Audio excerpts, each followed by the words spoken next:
Senhor Deus, quão grande és tu! Os céus proclamam a tua glória, e os firmamentos as obras de tuas mãos. A tua palavra diz que és o único e verdadeiro Deus, aquele que está acima de todos os ídolos. Ninguém é capaz de te imitar. Ninguém é comparável a ti, Senhor. Em nome de Jesus. Amém. Bendito seja o Senhor, rocha minha, que me adestra as mãos para a batalha e os dedos para a guerra. Minha misericórdia e fortaleza minha, meu alto refúgio e meu libertador, meu escudo, aquele em quem confio e quem me submete o meu povo. Senhor, que é o homem para que dele tomes conhecimento, e o filho do homem para que o estimes. O homem é como um sopro, os seus dias como a sombra que passa.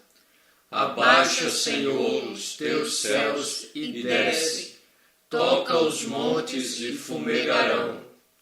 Despede relâmpagos e dispersa os meus inimigos, arremessa as tuas flechas e desbarata-os. Estende a mão lá do alto, livra-me e arrebata-me das muitas águas e do poder de estranhos, cuja boca profere mentiras e cuja direita é direita de falsidade. A ti, ó Deus, entoarei novo cântico, no saltério de 10 cordas te cantarei louvores.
que revelou Deus primeiramente ao homem como regra da sua obediência.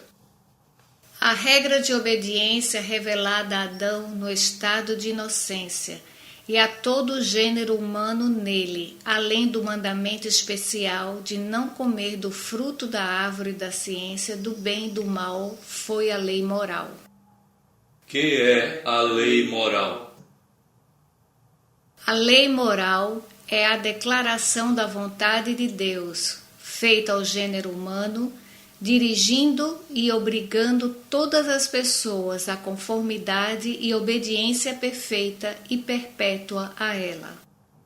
Nos apetites e disposições do homem inteiro, alma e corpo, e no cumprimento de todos aqueles deveres de santidade e retidão que se devem a Deus e ao homem, prometendo vida pela obediência e ameaçando com a morte a violação dela. Chamou Moisés a todo Israel e disse-lhe: Ouvi, ó Israel, os estatutos e juízos que hoje vos falo aos ouvidos, para que os aprendais e cuideis em os cumprirdes. Andareis em todo o caminho que vos manda o Senhor, vosso Deus, para que vivais, bem vos suceda e prolongueis os dias na terra que haveis de possuir. Será, pois, que, sendo culpado numa dessas coisas, confessará aquilo em que pecou. Neste momento, oremos silenciosamente.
Graças eu te dou, Pai,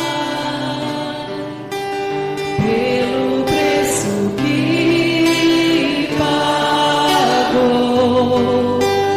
sacrifício de amor que me comprou, ungido do Senhor, pelos cravos em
Senhor Jesus, muito obrigado por mais um dia, muito obrigado porque nós estamos aqui aprendendo da Tua Palavra, escutando bons hinos de louvor, ótimas reflexões.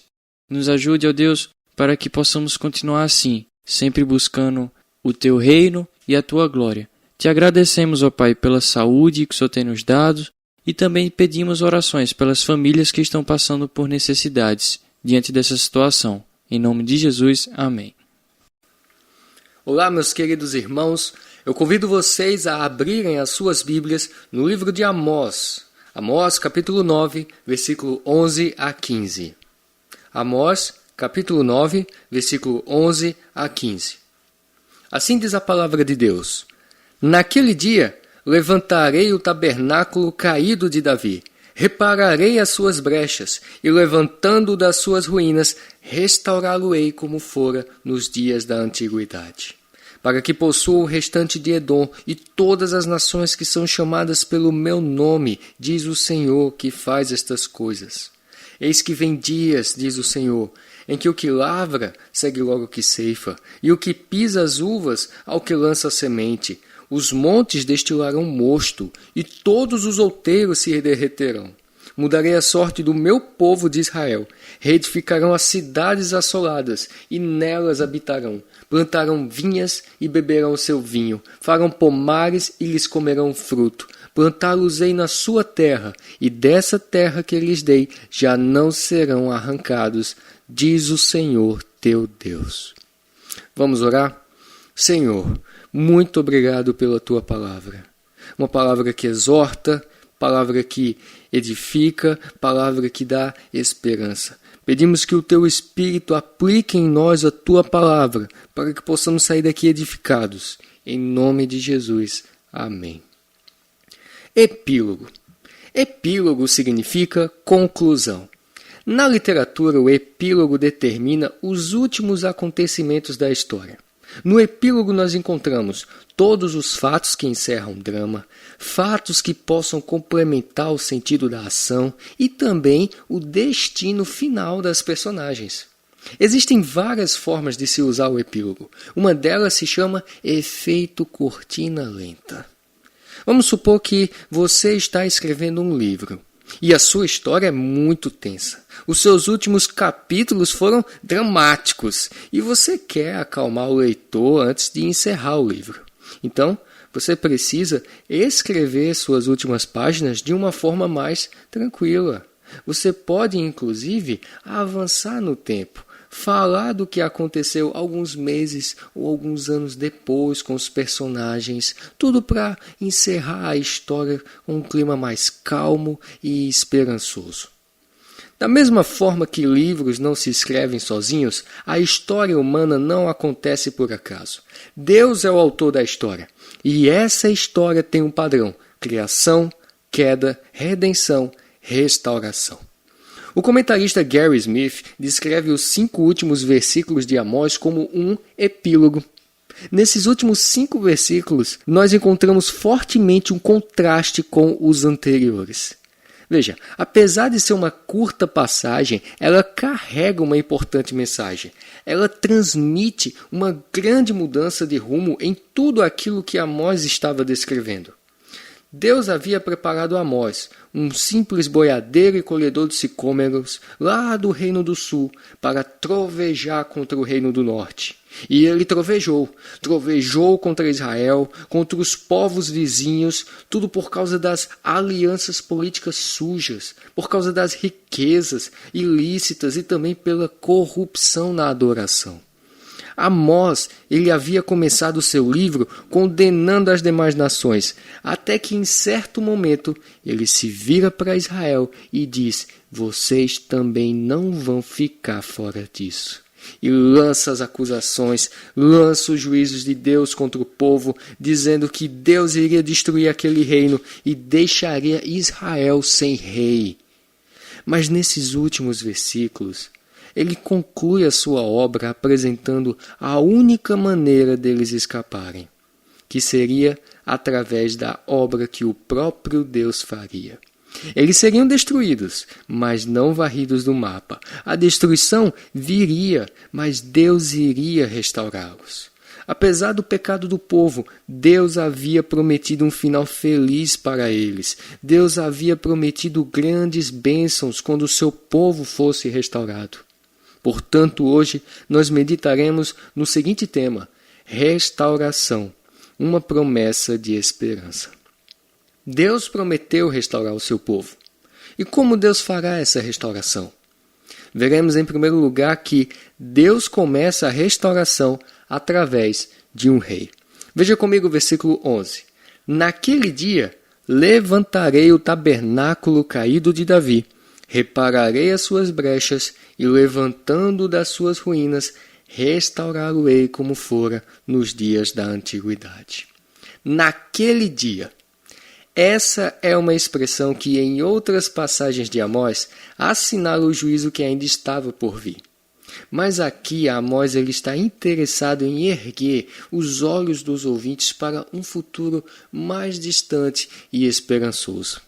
E essa deve ser a nossa postura em momentos difíceis. Para que nós não sucumbamos aos problemas, nós devemos trazer à nossa mente aquilo que nos dá esperança. E a nossa esperança está naquilo que Deus fez, que Deus faz e que Deus fará por nós. No versículo 11, Amós descreve o estado do tabernáculo de Davi. E quando Amós diz o tabernáculo de Davi, não pense em uma construção suntuosa. Pense em uma tenda. A palavra usada para tabernáculo se refere a um abrigo temporário, uma cabana improvisada, uma construção frágil. Uma construção feita com varas, com ramos de palmeiras entrelaçados, que em geral era usado por lavradores. Eles construíam essa tenda, para que nos momentos de pausa no trabalho, eles pudessem ter um local para deitar e um local para se abrigar do sol. Mas Davi não era um homem que habitava em tendas. O que Amós está querendo dizer com isso? Amós, de maneira irônica, ele está se referindo à dinastia de Davi. Amós está dizendo que Israel não teria mais um rei. Por isso que ele o descreve como cabana.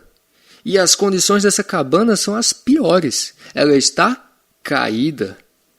Poderíamos traduzi-la literalmente como caindo. A cabana está caindo. Veja, a era de ouro da monarquia de Israel foi durante o governo de Davi. Davi reinou sobre todo Israel, sobre todas as 12 tribos. Mas no reinado de Roboão, que era o filho de Salomão, aconteceu o racha entre a casa de Davi e a casa de Israel, entre as tribos de Judá e Benjamim e entre as 10 outras tribos. O reino ficou dividido. Amós, que era lá do reino do sul, estava ali no reino do norte durante o reinado de Jeroboão II, dizendo: olhe, as coisas já estão ruins, o reino já está dividido e elas vão piorar. E de fato piorou, porque após os dias de Amós, os assírios vieram e exilaram o reino do norte. E quanto ao reino do sul, a Babilônia veio e os levou cativo. E depois disso, eles sumiram da história. No restante do versículo 11, ele continua falando da dinastia, mas de forma diferente. Ele deixa a figura de tenda e passa a descrever a realeza davídica como uma construção. A dinastia de Davi ficará com brechas, será uma construção arruinada. Imagine comigo um muro com uma brecha grande o suficiente para que bois consigam passar. É assim que vai ser. A dinastia de Davi ficará em ruínas, o povo não teria mais um rei. E nesse cenário de destruição, Amós fala de esperança. O próprio Deus que destruiu a dinastia é o mesmo que o restaura. Amós avisou que um dia futuro esse reinado caído da linhagem de Davi seria levantado. Amós, ele proclamou um futuro trágico para a dinastia de Davi. Ela é frágil como uma tenda, porque os descendentes de Davi se recusam a seguir os caminhos do Senhor. Mas ao mesmo tempo, ela é durável por causa do pacto de Javé com Davi. Deus havia feito um pacto com Davi, lá em 2 Samuel capítulo 7.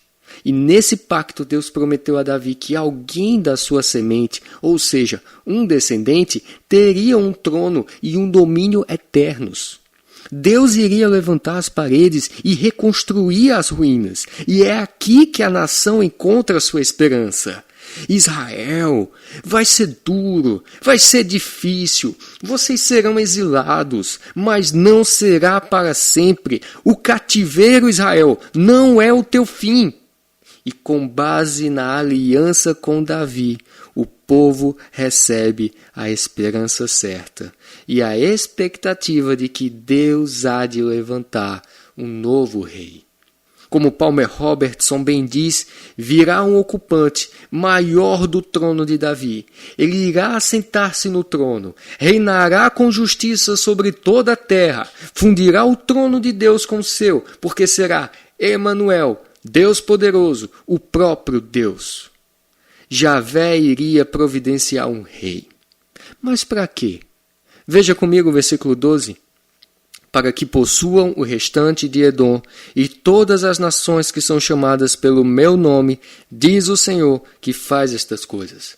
O propósito de Deus na restauração é expresso aqui em termos universais. Ele diz, possuindo Edom e todas as nações que são chamadas pelo meu nome. Se há um rei, há um reino. E o futuro reino será muito maior que o de Davi, pois seu território se estenderá por todo o planeta. O Salmo 2 fala desse reinado. Deus promete a esse rei, pede-me e te darei as nações por herança, e as extremidades da terra por sua possessão. Exatamente como Amós está falando. No Antigo Testamento, Deus havia começado a prometer um reino futuro, em que sua soberania seria universal. Todas as nações fariam parte desse reino. E é muito importante a gente entender a palavra possuir. Porque a palavra possuir nesse texto não se restringe a uma conquista militar. Pessoas de todas as nações serão trazidas, não para serem escravas, mas para um relacionamento de aliança com Deus. Edom, aquele que comercializava escravos, aquele que era o inimigo amargo de Israel, teria um relacionamento completamente diferente. Edom agora faria parte do povo de Israel. O reino é universal, não no sentido de que todos serão redimidos, mas de que todos obedecerão. Alguns dobrarão os joelhos em devoção sincera, outros serão forçados à submissão, mas a questão aqui é: representante de todas as nações farão parte de Israel. O Novo Testamento não nos deixa dúvida quanto à mensagem de Amós. Lá em Atos, capítulo 15, nós vemos o concílio de Jerusalém se reunindo e tratando da entrada dos novos convertidos de outras nações. Eles se perguntavam: o que é que nós vamos fazer com essas pessoas? O que é que nós vamos fazer com esses gentios? Nós devemos mandá-los seguir a lei? Nós devemos mandá-los se circuncidar? E aí Tiago, ele se levanta, Tiago, irmão de Cristo, e ele cita a profecia de Amós. Essa é a palavra final nesse assunto. E ele usa a profecia de Amós como uma profecia cumprida.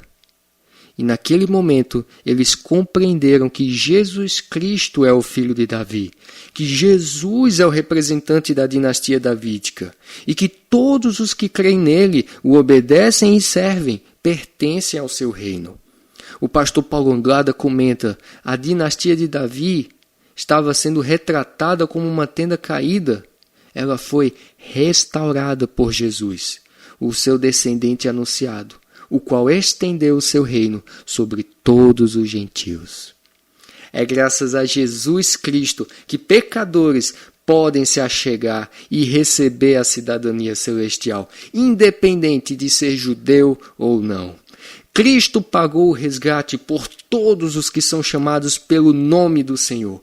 Consequentemente, judeus, gregos, brasileiros e até argentinos agora podem pertencer a Ele e o reconhecer como Senhor e Rei.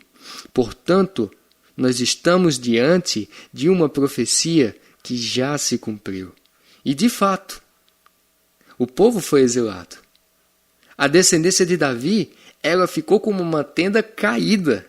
Porém, Deus já a levantou. Meus irmãos, o nosso Deus já a levantou, já a reparou, já a restaurou. Ele já levantou um rei. E este reino já começou e ele está crescendo. E bem-aventurados são todos os que nele se refugiam. Meus irmãos, nós estamos meditando no seguinte tema: restauração, uma promessa de esperança. Nós vimos que, em primeiro lugar, Deus começa a restauração através de um rei. Amós profetizou a respeito da vinda de Jesus Cristo e da reunião de seu povo, judeus e gentios, em seu reino universal. Agora, em segundo lugar, nós veremos que a restauração se conclui com bênçãos para o povo. Veja comigo o versículo 13. Eis que vem dias, diz o Senhor, em que o que lavra segue logo ao que ceifa, e o que pisa as uvas ao que lança semente. Os montes destilarão mosto, e todos os outeiros se derreterão. Assim como os outros profetas, Amós coloca na nossa frente uma cena rural de intensa abundância para descrever a felicidade daqueles que pertencem ao reino de Cristo. Os profetas não tinham como expressar com palavras e termos da cultura de hoje, porque a profecia era adaptada à capacidade intelectual das pessoas da época, que, naquele caso, no texto que estamos lendo, é uma sociedade rural. Mas apesar de antiga, essa ilustração é muito fácil de ser entendida por nós porque todos nós já tivemos algum tipo de contato com a agricultura, nem que tenha sido mínimo. Todo mundo já assistiu ou já cultivou uma plantinha, nem que tenha sido o feijãozinho no algodão. E nessas experiências e observações, a gente percebe que há um processo nisso tudo. Primeiro, a gente prepara o solo. Depois, a gente lança a semente, para depois esperar e então colher os frutos. Todo o processo não é rápido, não vem de um dia para a noite. Existe um processo nisso tudo. E aqui nesse tempo, o processo era o seguinte: o lavrador e o ceifeiro, eles trabalhavam separadamente, mas não numa distância de metros, uma distância de tempo. O lavrador começava o seu trabalho após a chuva de outono, lá no mês de outubro, novembro, e só 5 meses depois é que o ceifeiro entrava em ação. Mas no reino de Jesus Cristo, as coisas são diferentes. Os trabalhadores, a Bíblia fala, eles ficarão sem fôlego. Eles vão tentar dar conta de todos os frutos. Eles vão se esbarrar um no outro. Não haverá mais a distância de meses. É semeando e já colhendo. Semeia, colhe. E da mesma forma vai acontecer com o vinho. O pisar de uvas era uma tarefa realizada em setembro, enquanto que a semeadura era em novembro ou dezembro. Já não vai haver mais esse espaço de tempo. E para uma sociedade agrária, isso só poderia significar uma coisa: fartura.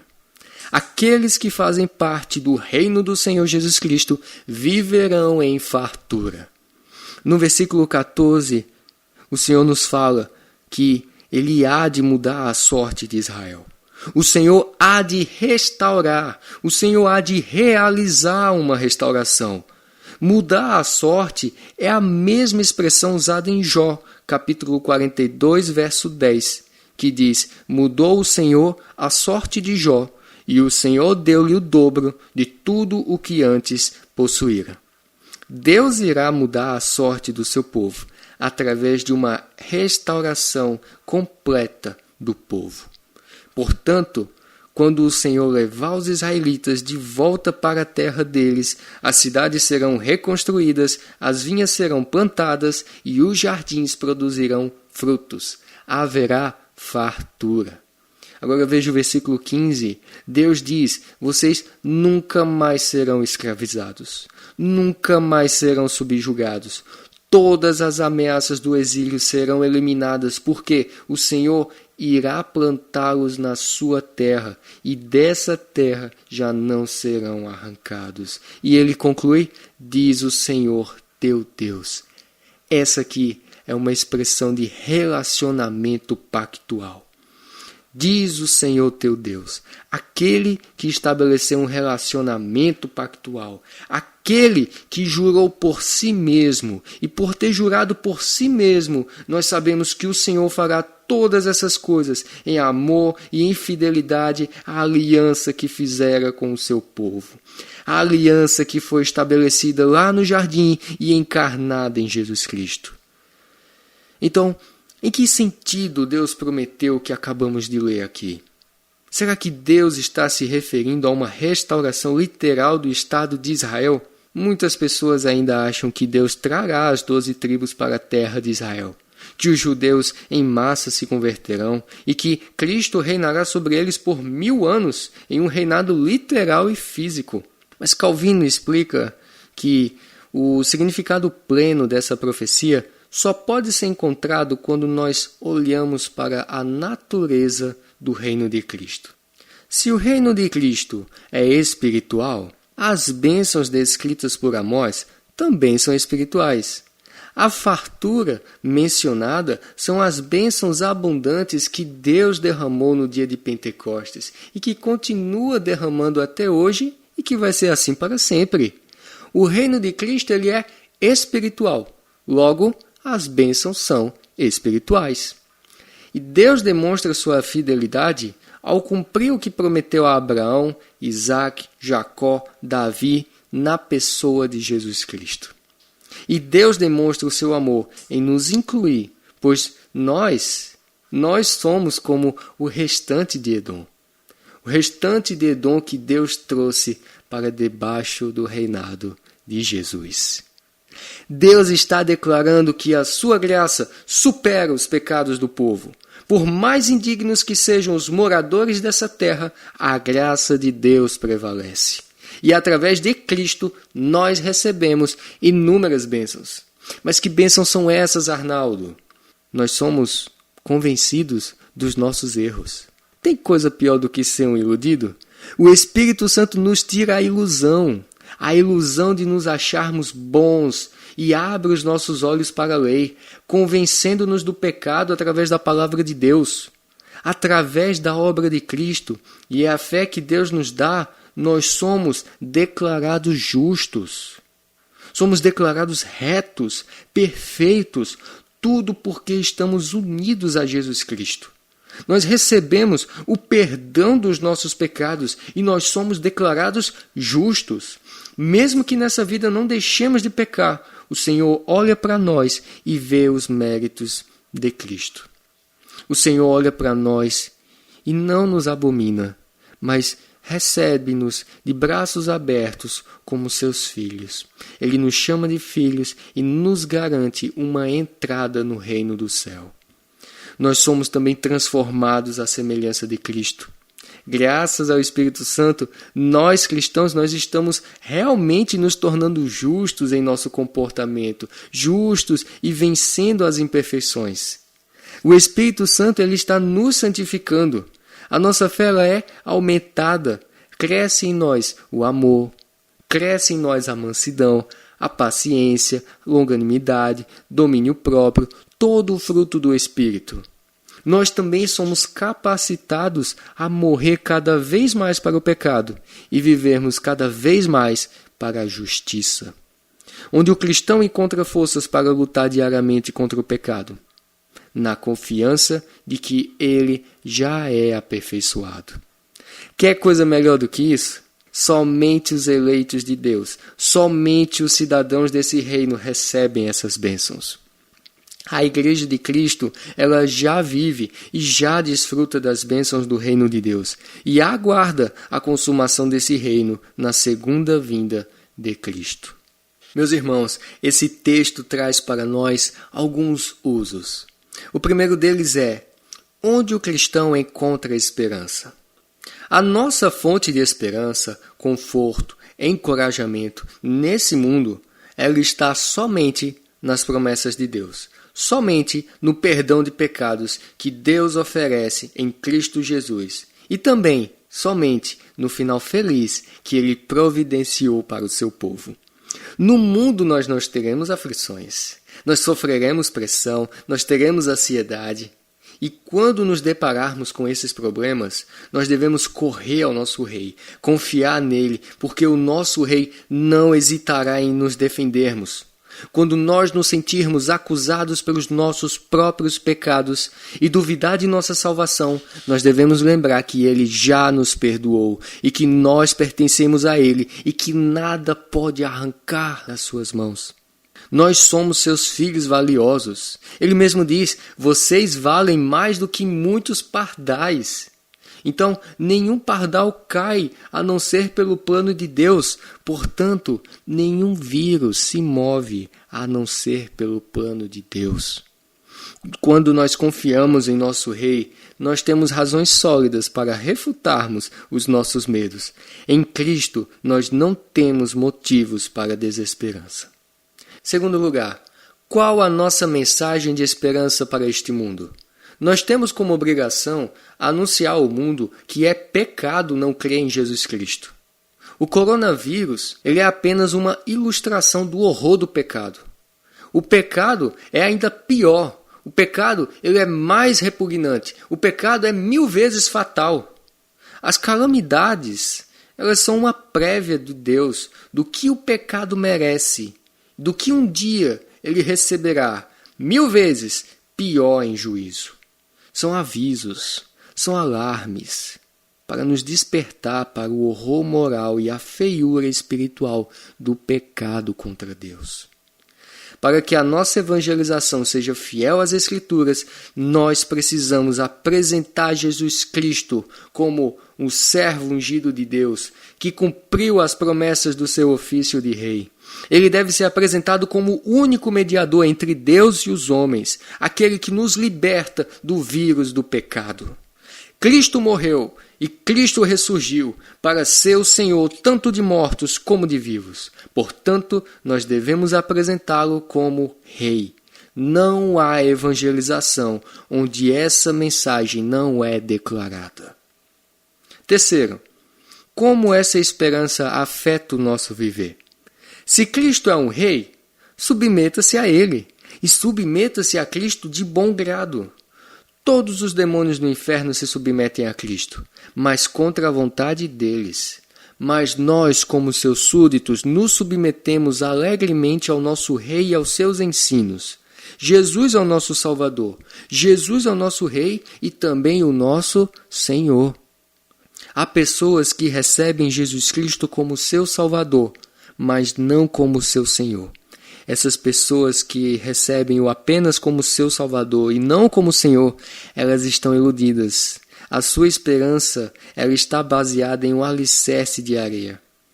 Porque a pessoa que se nega a si mesma, ela renuncia toda confiança em tudo quanto ela é por natureza e ela reconhece que depende unicamente de Deus para a salvação.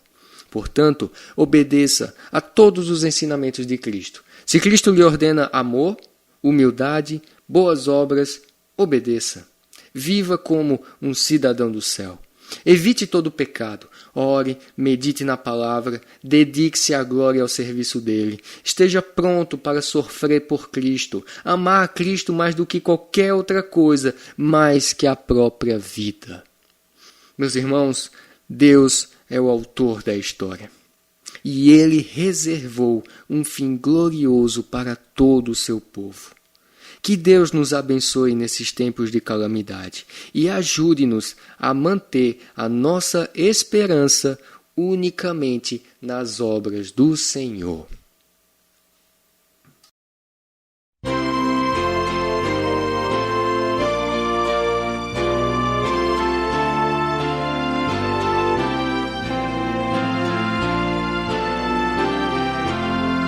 Somente ponho a minha fé na graça excelsa de Jesus, no sacrifício remidor, no sangue do bom Redentor.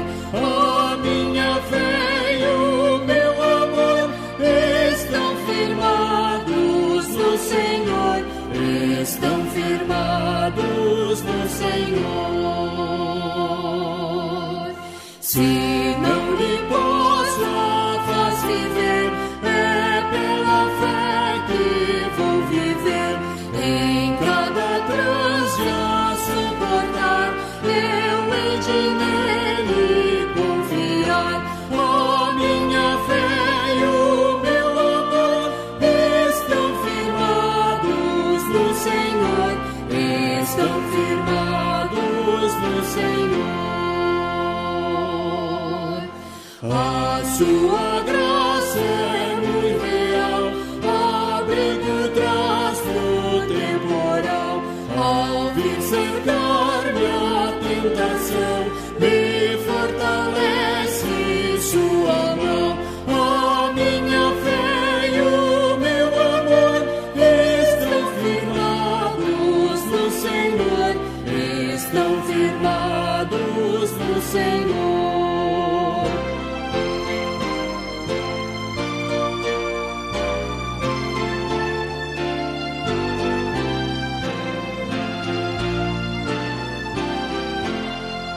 Quando a trombeta ressoar, irei com ele me encontrar, e com os salvos cantarei, louvor eterno ao grande Rei. A minha fé e o meu amor estão firmados no Senhor, estão firmados no Senhor.